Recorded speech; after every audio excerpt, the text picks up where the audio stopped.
Hi, good afternoon. This is Robert. Uh, Today in the studio, I'm welcomed by the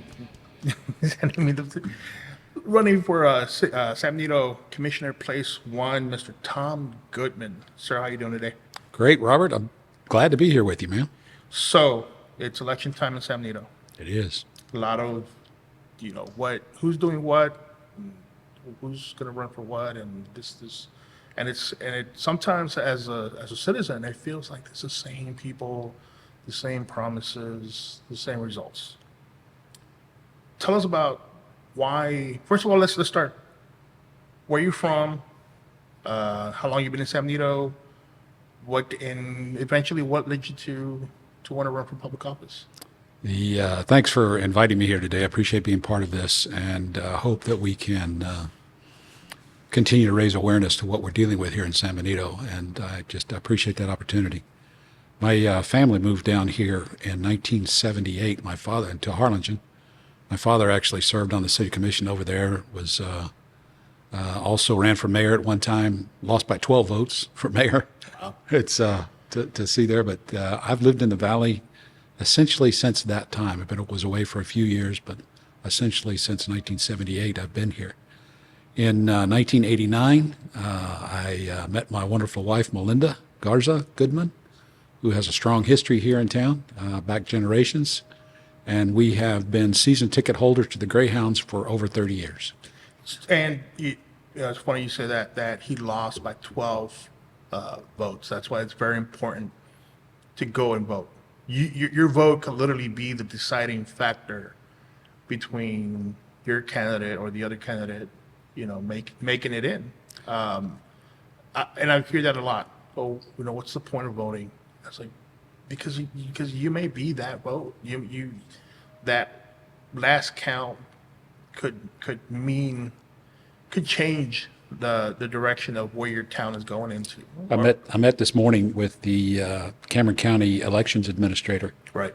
and who happens to live here in town, and he told us that there is a list of 11,500 plus registered voters here in town, but generally the turnout for city elections like this is less than 10%. Oh yeah. It shocks me when I see in past years and past elections that only 1,000 people voted, like for the mayor, or 2,000 people voted or I'm like, we're about what 24,000, 25,000. 25,000 Yeah. plus people here in San Benito, and only like 1,000 people Yeah. voted, and it's so shocking. And then but everybody has a complaint. Everybody has like, well, How come my street's not fixed? how come my street's not fixed? And we're gonna talk about that right now. So what was the deciding factor? And I'm pretty sure it's a conversation that you had with your wife and your family about. Oh, I did. Absolutely. I couldn't have done this without them. Initially, my wife told me, she says, have you ever run for political office? This was 25 years ago, 30 years ago. She said, you ever run for political office? I'll divorce you. So here we are. I couldn't make that decision on my own by any means. And what got me involved is, first of all, we do have a long history here in San Benito. She has a history of politics in her family here. Tomas Aguirre building across the street over there. That's her uncle. So, I mean, it was JP here for years, and his father was JP, way back before when. So it's really a history in this town. Plus, I have a daughter. Now, I'll tell you this quickly. I had a daughter who moved to San Benito from Harlingen. She's got her own family, 2 kids. And she sold her home in Harlingen, did okay, and then wanted to be closer to us, which, great, we love having her here. She grew up here, graduated high school here, and went to college in Brownsville, graduated, and went and bought a home that was 50 years old here in town, sits on 2 lots. I'm a real estate broker, by the way, trade better broker for 30 years. So bought a house for 2 lots and went to the city, and the city said, I'm sorry, we can't turn your water on until you replat the property. The house sat on 1.5 lots. And it was kind of eye-opening to me at that point to really realize the challenges that we have here in town. And since that happened, we were able to go in with the support of family and others to make a change in the ordinance. So now people in town don't have to face that anymore. Since then, I've also joined the Planning and Zoning Committee. Since then, I've also on the Board of Adjustments here in town because, yeah, we need to make a change. I don't want to see the other people in town who can't accomplish in their homes and their families what it is they want to do. And we've not been the most helpful to doing that. We've kind of not been, we've been more of an iron fist than an open hand. Right. So we were talking about prior to the show. We're talking about some of the things. You had asked me a question as what do you see the problems and what is the obstacle? And of course, the obstacle is always government, right? Ronald Reagan said it best. The worst words you can hear is like, We're here from the government to help you. We're here to help, right? So I'll ask you the same question. As somebody who's running for commissioner, place one, is that correct? Correct. What is the issues that the public has brought up to you and that you mainly see right now in San Benito? What's stopping us? What's stopping San Benito from being Los Fresnos, from being a Harlingen, a Mercedes? That these are towns that every day you see in the news are something new is happening. There's always growth. What's stopping us? That's a great question, and there are multiple issues with that. I'm going to start with this particular concept, though. Understand that there are, we have to use a term. I'm in business. I've been in business for a long time. And anytime you want to try to accomplish something, and I got to go to an attorney to seek the help to get those things done, I can go to an attorney, and the attorney can tell me, okay, if you do that, you're going to run into this problem and this problem and this problem. And he'll do everything and tell me why I can't do it. The other type of attorney is the attorney that will say, okay, you're going to have this problem and this problem and this problem, but if you do this and this and this, we can accomplish it. And that's what we need. We need somebody in the government that just doesn't sit there and say, no, you can't do it because of this, this, and this. You turn around and you tell me, okay, what do I need to do in order to accomplish it? I hear that a lot. As somebody who just started their first business in San Benito, like officially their first business in San Benito, trying to go and get answers, get answers to my questions, has not been the most pleasurable of experiences. You ask a question and the answer is always no. And that's as far as you go. And that's as far as you go, right? Because then you ask them and they'll give you a blank stare. It's like, well, it's just no. Okay, but why is it no? Like, is there somebody I can talk to? Somebody I can negotiate with? Is there like, can I bring it up to the commissioners? Right. When can I do that? When can I set up? No, sir. No. Well, I don't know. And that's all you hear. So right now we again, looking at it from the citizen's point of view, we have a no government. Yeah. We have people in office who That's your first problem. have no. That's our first problem right there that has to be solved. We have to be able to change the attitude in our government that they become a service person, not government as a service, not government as a dictator. That's what we have. That's one of the first changes that need to happen. One of the questions that everybody's and I see it a lot on the City of San Benito Facebook page, on the mayor's page, where they announced, hey, certain streets have been fixed. Ooh. And then you just see like a downpour of comments, right? What is, in your perspective, in your opinion, what is the issue I'm going to give you a little longer answer here. with the street situation? And then how, as commissioner, if elected commissioner, what are the things that you want to do to fix that issue? Robert, we need to spend more time together. This is going to be too short. I can tell you that right now. The one of the concepts, again, one of the principles that I've had to educate some of our commissioners on, and they're still not barely learning this. I've heard them say that we have a city management form of government, and I can't tell the city manager what to do. So that becomes more of an attitude on their part that says, I can't really, what power do I have? He's not going to, I can't tell him what to do. And my response to the commissioner is, sir, you have the power to tell him what to do. What you don't want to do is tell him how to do it. Correct. And so that becomes an attitude. That's a leadership attitude That's an attitude of growth. That's an attitude of understanding that some of our commissioners generally don't have. So, how to, by every single day of the week, we can tell him what we want done as long as they're unified. You got to have 3 votes on the commission. You got to, out of the 5 persons there. So that's been part of the issue too. But yes, you can absolutely tell him what to do. To give you the example related to the streets, the thing that I want to see and the thing that I will go after very quickly is to say, okay, Mr. City Manager, what we want done is for you to identify every single street in town. When you do that, I want a grading system. I want a 1 to 10 grading system based on whatever criteria we can come up with. Tell me what grade is each one of those streets at. Next, we're going to look at, so then we have a scope of work that needs to be done. Once we develop a scope of work, then we can start to look at how much money's needed. Then we can start to go after specifically where the funds are going to come from. And it may take 6 years. It may take more than, 10 years or something to get it all done. But at least we'll have a process of going, okay, graded, worst, picking the worst first. We're doing this one because of this and so on. So there's a plan. That becomes a plan. Right now, we don't have a plan. I've sat in the city commission meetings because I go to all of them and, sit out there in the audience and look. And the question's been, commissioners, which street do you want to fix next? That's rife for graft. That's just the Cunhal system saying, okay, yeah, let me go talk to the mayor so he can fix my street. And we got to get rid of that. I want to be able to take that plan, put it up on the website so everybody can see, so I can, and when somebody comes and says to me, when are you going to fix my street? I can go to the website and say, right here.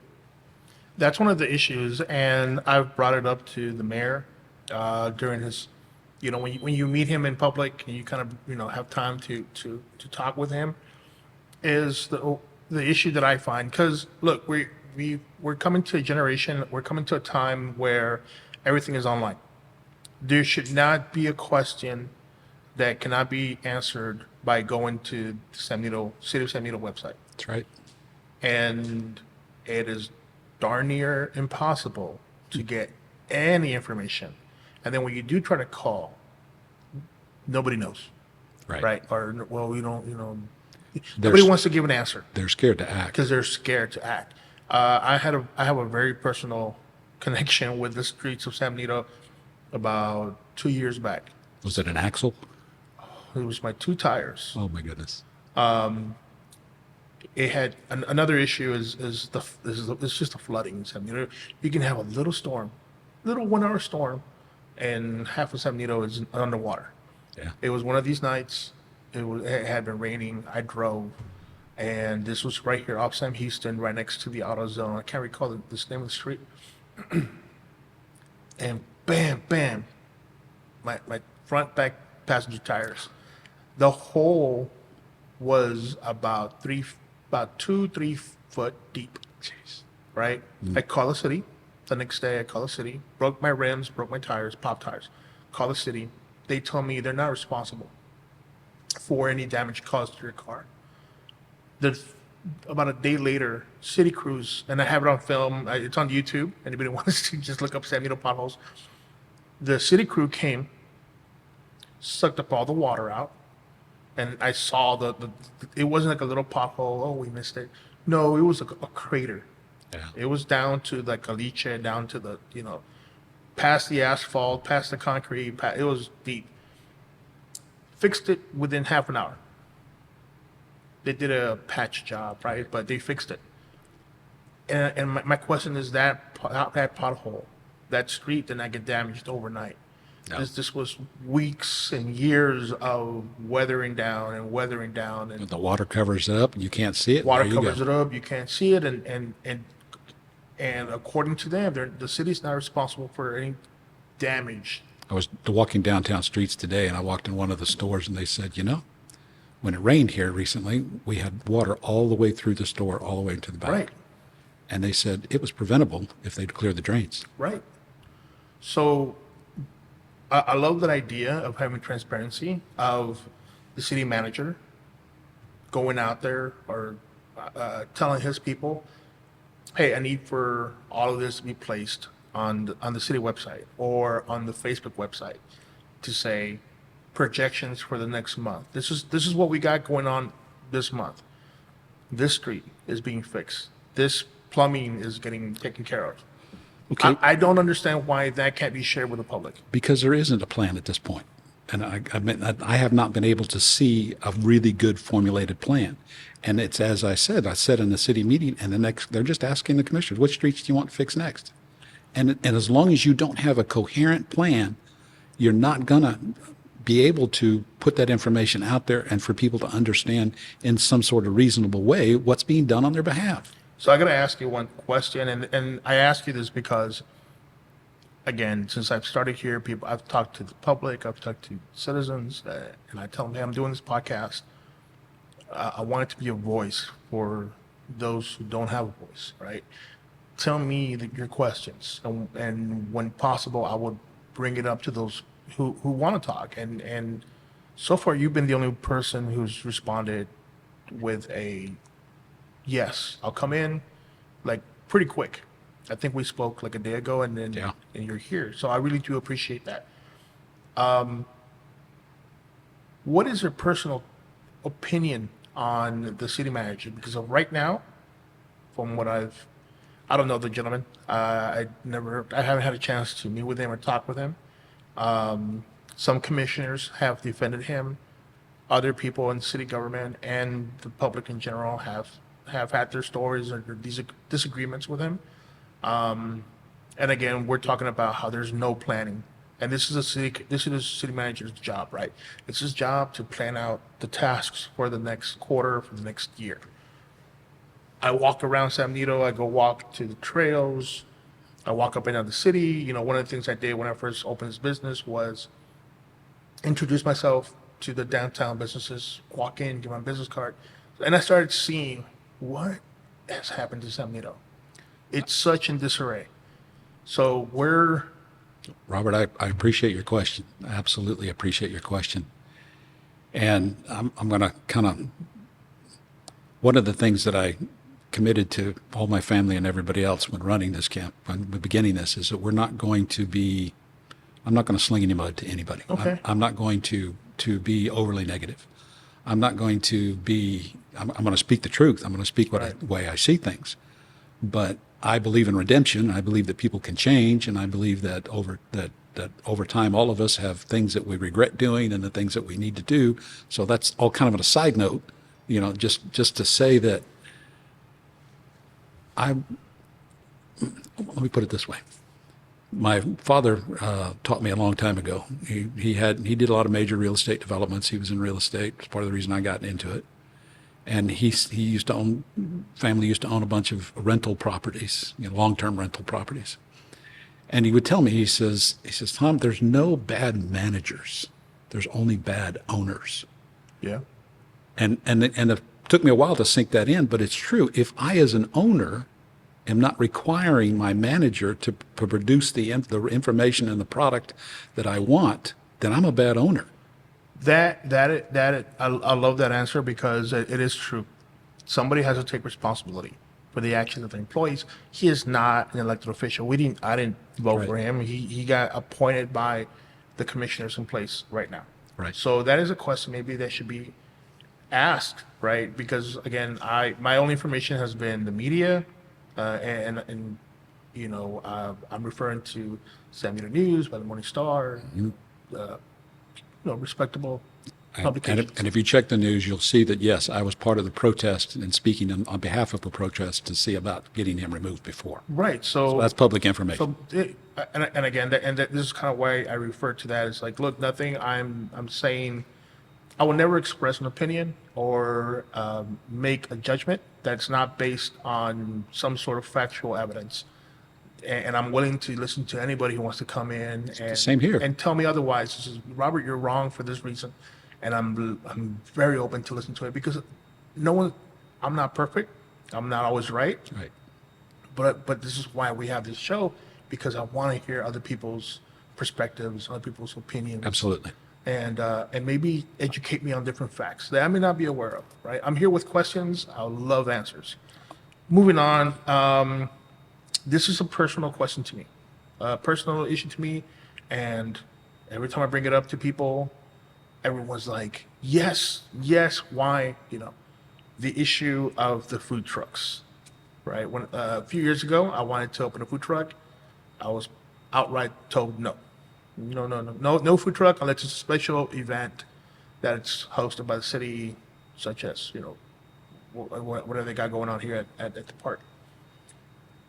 I look at cities like Mercedes, and they now have a food truck Court. the court. I look at McAllen. I look at other cities throughout the Rio Grande Valley. The time I used to live in Austin, where like every gas station has a food truck. Right. There's and the number one thing I always hear is, well, it's in direct competition with other restaurants and it's not fair. And I bring up this issue where it's like, okay, well, I'm a photographer. I have my own studio here downtown. Would it be right if you were to pass an ordinance to say no other photographer who doesn't have a studio to not be able to shoot or get contracts with the school district or with any business because you're in direct competition with them? It doesn't it's silly, right? Yep. And I think it's been proven time and time again that food trucks, if zoned correctly, and I know you brought up the zoning, food trucks, if zoned correctly, pose no threat. Quite the contrary. Actually, they can support. My family used to own the Hardee's restaurants in Harlingen, if you remember those. Yeah. Yeah, that was part of what my family and I managed those for way back when, 100 years ago. And it's interesting when you start talking about even like fast foods or restaurants. If one restaurant is in an area, and it's usually will struggle because it becomes a destination for people to go to. Right. You got to go to it. But if you open up 2 or 3 restaurants, that restaurant does better because it becomes a place where people see that they can go and they have a choice. And so it's a mentality that's not a zero-sum thinking. And unfortunately, we do have in small towns sometimes the zero-sum thinking. We think that, okay, that somebody's going to take a bigger portion of the pie. Well, my attitude is grow the frickin' pie. Yes. Yeah, and let's do that. As a matter of fact, when I announced my candidacy, one of the people sitting there listening to me says, well, Starbucks is coming into town. We don't need a Starbucks when we got all these other coffee houses that can't survive. And I said, I disagree with you. I disagree with you. While, some people love Starbucks, others don't, it doesn't matter. The more you bring here in terms of availability for the public, they see that they can go there and get it instead of having to go to Harlingen or Brownsville or other places. No, bring them all in. I had a today's Thursday, last Tuesday. My days slip by here, like they come in and out. But so last Tuesday I was helping produce a podcast for another beautifully talented girl out of Brownsville. She drives from Brownsville here to do her podcast. And I encourage anybody who wants to start a podcast, who maybe just curious, we'll just try it out, to come into the studio, come talk to me. I'll help you produce it, and we'll get you going. But she was here, and she brought in her guest, and the girl told me, this is the first time I come to San Benito, and I'm scared. Oh, my goodness. She was literally like scared because and it was about 7-8 o'clock in the evening. San Benito downtown is completely dark. Mm-hmm. Everything, there's no business. Everything closes after 5-6 o'clock. There's no business. But and the way I see it is it's ripe for potential. If we had a food truck park in the evening for the downtown area, it would completely change the overall look of There'd be San reason for Benito. the stores that are there to stay open longer. There would Yes. be all kinds of different dynamics that begin to take place. I have a client, not a client. I have a lady here in the same building, barbershop. She closes at 5, and I go, "Hey, why do you close at 5?" She goes, "Because after 5 o'clock, there's no business. Yeah. Nobody comes downtown anymore." They don't. So I'm like, so why stay longer? One of the things that I hope I've answered the question about the food trucks, but Yes. yeah, absolutely. There So- shouldn't be any reason So, why we wouldn't go if, out. so assuming if you were to get elected, if the would you be up for putting that ordinance back on the table? And 100%. and revisiting it? 100%. Anything that encourages growth or change or why do I want to thwart somebody's entrepreneurial spirit? Why do I want to put them down and say, no, they can't do it? Does that make me feel better? Does that accomplish anything else in the area? No. I get perturbed when I hear that people are so closed-minded that they think that they're right and nobody else is right and that's the only way to do it. I'm sorry, no. Let's have a conversation about it. This is why I'm anxious to have a conversation with you and many others. As a matter of fact, when I went downtown today, just walking around, the question I asked many of them is, would you be willing to be part of a downtown association so we can have these conversations about what to do? I just finished talking to a few business owners about the idea of starting our own committee, our own downtown committee about beautification. I see these photos. I do photo restorations, and I see photos of San Benito, and it was gorgeous. Yep. Palm trees and growth, and there was people walking around. And then today it's dead and desolate, and it's just gray. And one of the things that I wanted to do is with the partnership with other like-minded individuals for downtown is, hey, let's re-beautify San Benito. Let's introduce more things. Can I ask you a question, Robert? Go for it. Because this is one of those things that just sits in my mind, and I can see it, I can feel it, and I got to quantify it. I got to be able to define it. What becomes a culture here in town that we develop and we put together that sets us apart from the other towns in the valley? I've called it a new Hispanic culture, but I don't know what else to call it just yet. Something that defines a lifestyle. And before we talked to you, you started to see it. What does that become? And the only way we're going to get to that vision is if we sit down together and have that conversation and say, guys, what can we do here differently? Well, like San Benito, I stand corrected. Bronzeville has their charros, their charro days, because of their connection to Mexico. They're a stone throw away. That's their identity. Los Fresnos, I could say it's their rodeo, right? Every year they just had it, huge event. People from all over go down to it. They're Mercedes. They're big on pageants, and Rodeo. they do their rodeos and do their summer concerts downtown for the public, which is amazing. And then you have San Benito, and what Right. is our Let me give you one, okay? I'll throw this out there to begin with. I don't want to dominate the conversation, but I want to create thinking. oh yeah, Okay, so somebody said to me recently, they said, you got nothing in San Benito but taqueras. make tacos. And I said to him, look, that's wonderful. Yeah. Why don't we become the taquero capital of the state of Texas? Why I don't had we a- become who doesn't like a taco? So I was living in Dallas, downtown, and about 3 blocks down the street from where I lived was their farmers market, which they had every weekend. It wasn't like here we would do it once a month. Theirs was every weekend. And from time to time they have festivals.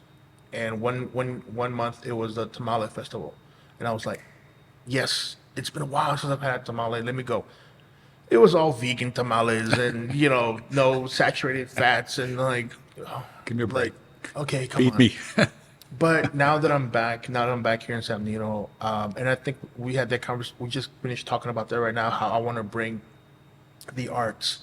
I want to bring something to San Benito, introduce some new ideas to the citizens, right? Especially to like kids who have an artistic outlet or an artistic curiosity, but they don't have anything to gravitate towards.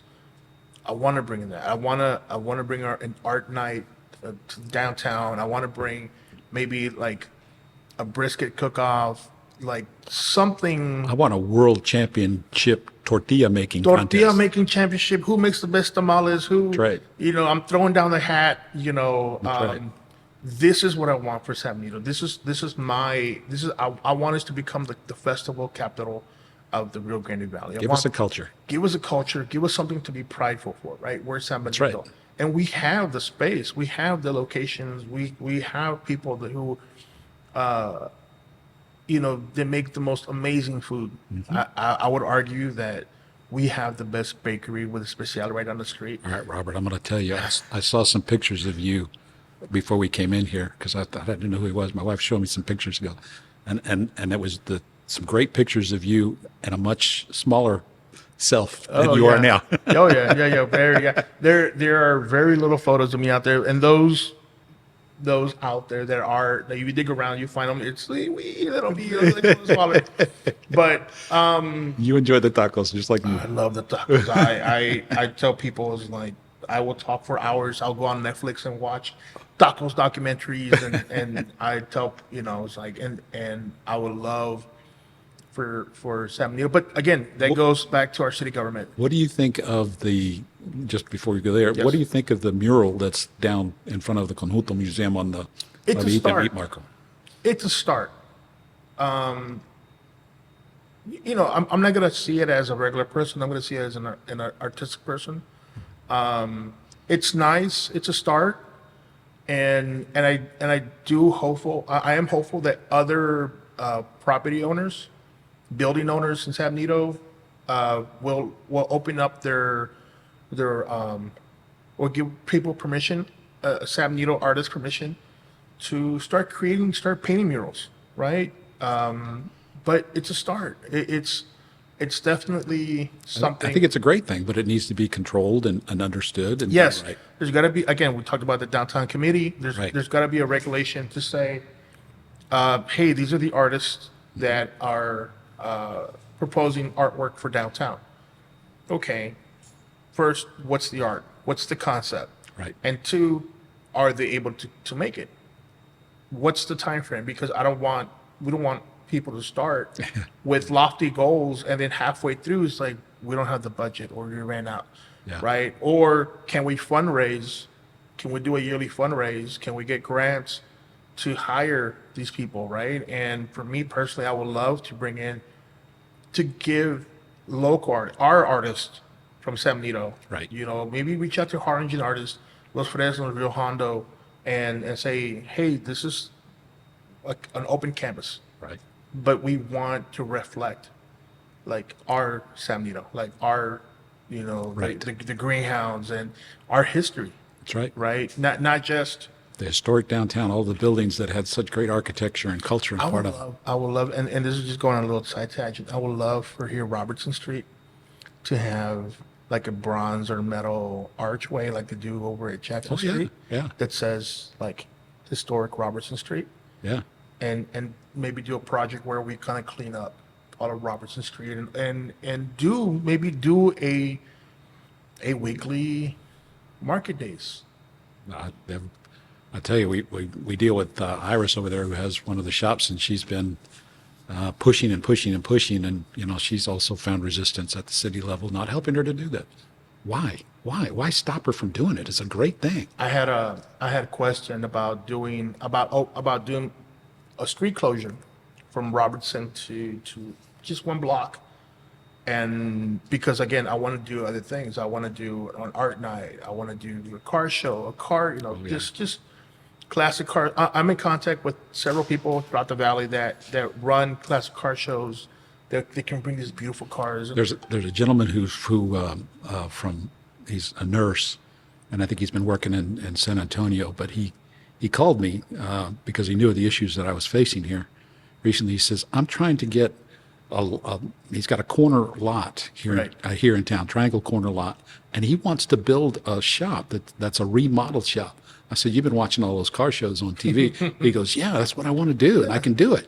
And he says, we'll have to do some other stuff to maintain, but yeah, we want him. He's a young guy who he had a terrible time trying to get through, and so we were able to get through. So now he has got the permits to go and begin to build what he needs to do. Because Well, my response, or the city's response to me, or at least the girl that was at the counter was, well, you're gonna have to. When do you plan to do it? Because it takes about anywhere from 3 to 6 weeks for the commissioners to get back to you.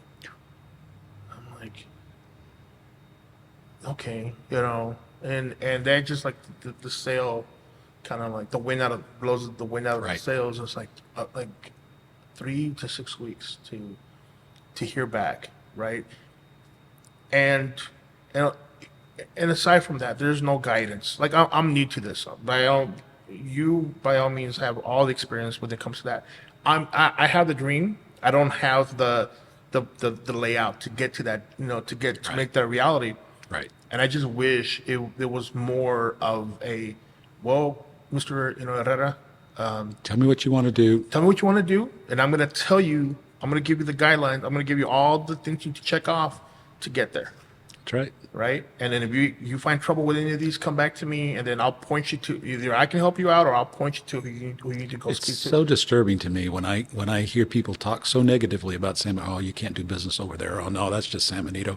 Or like your example of the coming here to do a podcast and she's scared to come to town. That's horrible. That's horrible. I've lived here for 30 plus years and this is what we've gotten to. This is where we got into. And again, I was telling you stories about when I was a kid. Yeah. How San Benito used to be the city of lights. Yeah. I think that was a tag name, the San Benito City of Lights. And we used to be in awe coming in, because I used to live out there about 6 miles out on South San Houston, and we used to drive in, and about half a mile before you get to San Benito, you would see the sparkling lights, and you would get excited. As a kid, I would get excited, right? Because I would never see San Benito at night. The only time I'll see San Benito is when I would go to school, right? And I started going to La Paloma Elementary, and then eventually got moved. They moved us up to Ed Downs Elementary. But I never really got to see San Benito at night, except on like Fridays when it was like the paycheck came in and we went to go get burgers, and I was such in awe. Left to the military, came back, and over the years there's been that decline, slowly and little by little.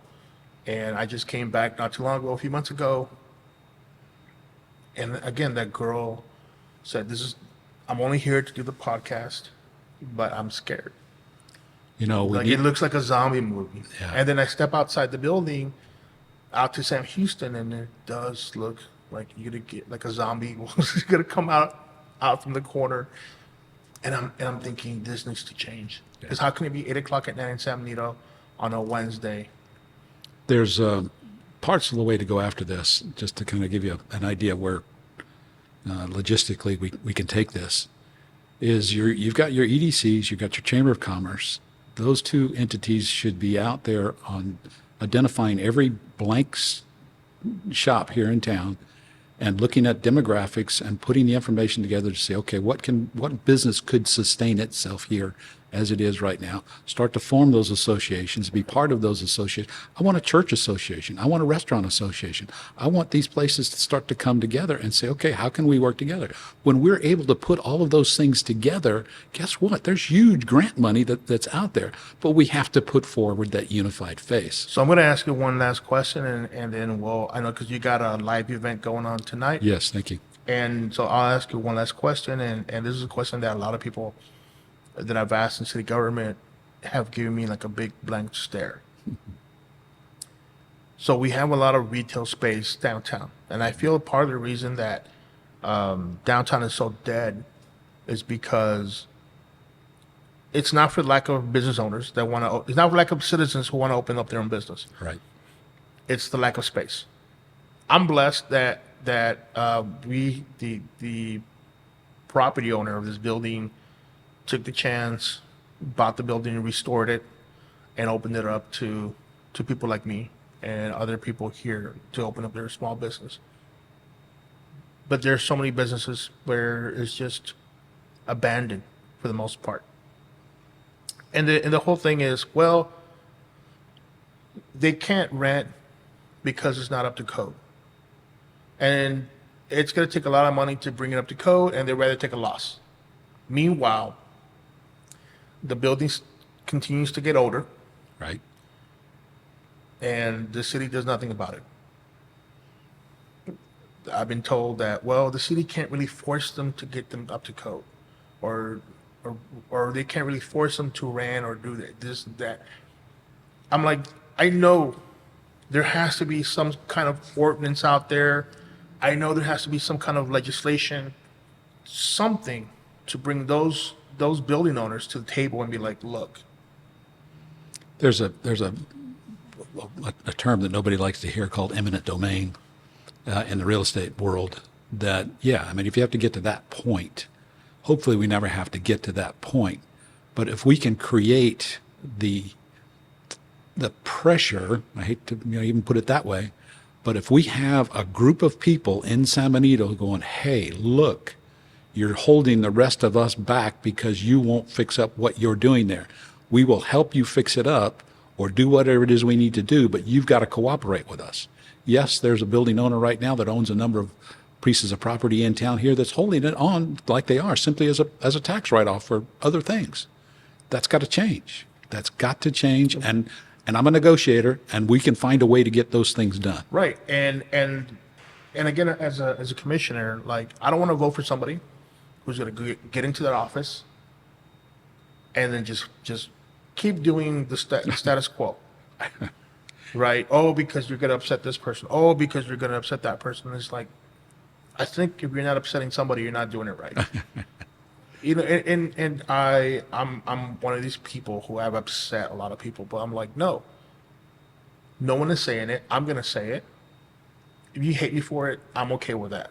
I'll manage to live, I'll manage to keep going. But I want somebody to, when it comes down to voting for somebody and putting them in office, I want that person to stir the pot. I don't want them to sit there for the next 4 years and then come re-election be like, vote for me, I'm gonna do this, and I'm like, okay. It requires vision. It requires vision, and in order to have a vision, you have to be able to, because there's a lot of people can dream. This is more than dreaming. This is more than just saying, oh, I'd love to see San Benito become a better place.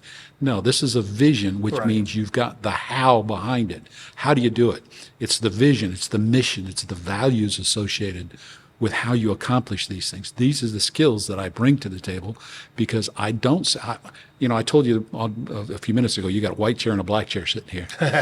and he's put me in the black chair, by the way, guys, but it used to be the old Matrix movie where you take the blue pill and you just stay in your fuzzy little world and happy little world where you're at, or you take the red pill and you see the reality. I'm a red pill guy. Give me the reality. Give me what it's like. Give me what it is, because I can't deal with it until I know what it is. Right. If you give me the problem, I can deal with it. But if you don't tell me that I got a problem, that's fine. I can see plenty of problems. First, we have to address the problem, and I think a lot of people are not even wanting to talk about it. Yeah. We have to address that issue. That's right. And then I told this to I had a friend of mine. She keeps telling me, she's like, I feel so fatigued and my chest hurts. I'm like, you need to go to the doctor. You need to go to the doctor and address the problem. Once you know the problem, then you know what's wrong, and then you can address it. Till then, you're just going to be worrying yourself, because it could be heartburn. It could be something more harmful. But I'm a black chair. Okay. The other thing with the black pill is that the day in the term, you're going to hear the terms white pill and black pill more. Yeah. In today's society. Right. A black pill meaning, okay, I see everything through darkness. I see the world darkly, and then I'm just really down and bummed, and it's not going to change, and nothing's going to get any different. The white pill is the pill that's hope. That is hope. My friend, every one of us needs hope in our lives. Sir, next time you come in, I'll make sure you have a white chair. Please invite me back. I love these conversations. But I had that conversation with you. I would come to San Benito every year, and I would eventually leave. Like within the year, I'd be out of here because I didn't see any hope in San Benito. Now I'm back, and I've decided to, I've established myself in the community. What better way than to start your own business, right? Now, let's dig in together here. Now you have something at stake, right? You're willing to put money down and put your livelihood at stake with the community. And one of the things that I'm again, you got to say, okay, what is your plan? My plan for change is this podcast. It's the little things. It's giving people the chance to speak out, speak up, be heard, right? Because beforehand, you can go to the public hearings, and you can make a statement, but then it's lost. There's no exchange of ideas. There's right. and then you leave even more upset. It's like, I told him, oh, okay, all right, thank you, and Went move by. on to the next one, and there's no like coming back next week and Mr. Martinez, we have a response for you regarding your concern, X Y Y, whatever. No, they just never go back to you. So here, I welcome anybody to come in, have a conversation. Whether answers are whether answers are discovered or not, that's besides the point. The point is, you made a question, people are hearing it, and it starts a conversation. I'm doing a podcast. I'm doing a Facebook Live event here tonight. Yes, And I'm calling that event. I'm calling it San Benito Now. yes, And the reason I am is because San Benito, we need to have this conversation now. correct. I can't say that with enough passion. A lot of things need to happen now in San Benito. A lot of things need to happen now. We can. I don't think we can survive another 10 years of not addressing that. And I had told you about technology, culture. San Benito is 5-7 years behind the curve with the rest of the nation. Yeah. And when you see cities like Los Fresnos, Right. Weslaco, Mercedes, that it's like jumping from day and night. I'm a numbers guy. I'll present those numbers soon. Yeah, and it all comes down to transparency. I would love to one day get on the San Benito website and say, hey, these were the numbers last year. Right. This is where we are next year. And these are the hurdles. And here's our plan to And do here's something the about it. plan to do something about it.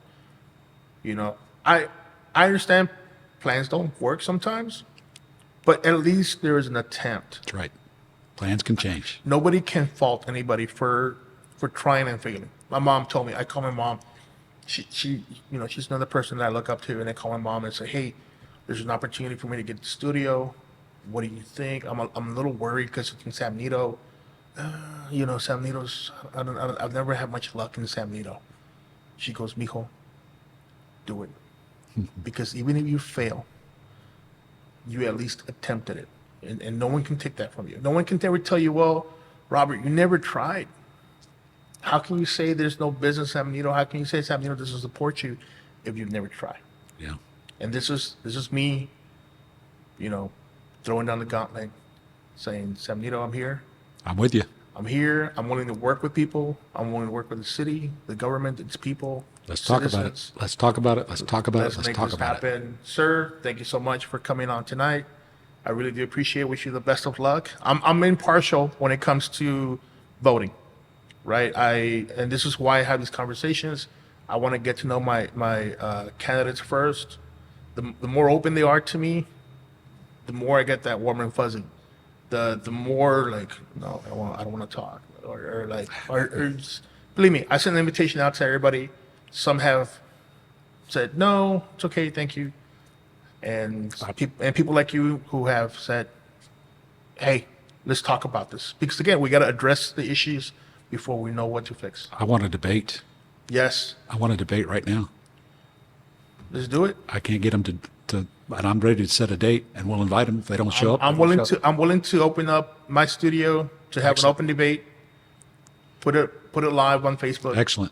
You know, we will and- talk about that then. And have moderators, unbiased moderators, to ask questions and because again, the more I know about my candidates and people who are running my future in my city, the easier it would be for me to like put that little check mark, punch Robert? that little hole. Robert, thank you so much for No, having me thank here you, today. sir. Appreciate it. And wish you all the best of luck. And if you do end up winning, you'll be the first person I'm gonna call to get back in here, I will be here. and then we'll go from there. Appreciate it, sir. Thank you. guys. From everybody listening in, thank you so much, and we'll be talking next time. Thank you.